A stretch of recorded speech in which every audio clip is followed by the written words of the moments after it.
Hi friends, welcome back to my channel. நம்ம இன்றைக்கி சேனலில் பார்த்திங்கன்னா இன்விசிபிள் செயின் எப்படி பண்ணலான்னு பார்க்கலாம்.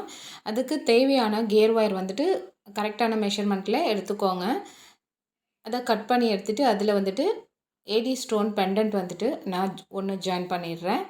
அதை கோர்த்துட்டு அதுக்கப்புறமா ரெண்டு சைட்லேயும் பார்த்திங்கன்னா 3mm பீட் இருக்குது இல்லைங்களா, அதை வந்துட்டு நான் சேர்த்துக்கிறேன். அதுக்கப்புறமா சுகர் பீடு அகைன் ரெண்டு சைட்லேயுமே சேர்த்துக்கிறேன். இப்போ பார்த்தீங்கன்னா இந்த ஏடி பெண்டன்ட் வந்து ரொம்ப பியூட்டிஃபுல்லாக இருக்கும். அப்படியே ஒரிஜினல் கோல்டு மாதிரி இருக்கும் பார்க்குறதுக்கு. அதாவது கோல்டில் டைமண்ட் வந்துட்டு ஸ்டோன் வச்ச மாதிரி இருக்கும். அந்த அளவுக்கு ரொம்ப சூப்பராக இருக்கும். இப்போ பார்த்தீங்கன்னா கியர் லாக்கும் ரெண்டு சைடும் ஆட் பண்ணி அதையும் நல்லா ப்ரெஸ் பண்ணி விட்டாச்சு. இப்போ ஃபைனலாக பார்த்தீங்கன்னா பேக்கில் வந்துட்டு ஃபஸ்ட்டு ஜம்ப்ரிங் ஆட் பண்ணுறேன். அதற்கு ஃபஸ்ட்டு வந்துட்டு கியர் லாக் போட்டு அதுக்கப்புறமா அதுக்கு மேலே ஜம்ப்ரிங் வந்துட்டு சேர்த்து அந்த ரோப் இருக்கு இல்லைங்களா, அதை மடித்து அந்த கியர் லாக்குள்ளே விட்டு நல்லா வந்து ப்ரெஸ் பண்ணி விட்டுக்கணும். அவ்வளோதான். இப்போ கியர் லாக் வந்துட்டு நம்ம வந்துட்டு நல்லா ப்ரெஸ் பண்ணி விட்டாச்சு.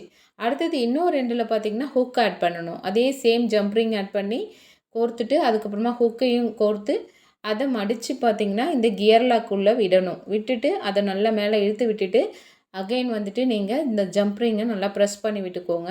இப்போ பார்த்தீங்கன்னா நல்லா வந்துட்டு லாக் ஆகிடுச்சு ரெண்டு சைடும். இப்போ ஃபைனலாக பார்த்தீங்கன்னா இன்விசிபிள் செயின் வந்து பியூட்டிஃபுல்லாக ரெடி ஆகிடுச்சு. இவ்வளோதான் ஃப்ரெண்ட்ஸ், இன்விசிபிள் செயின் ரொம்ப ஈஸியாக பண்ணிடலாம். நீங்களும் ட்ரை பண்ணி பாருங்கள். பிடிச்சிருக்குன்னு நினைக்கிறேன். Thank you, by.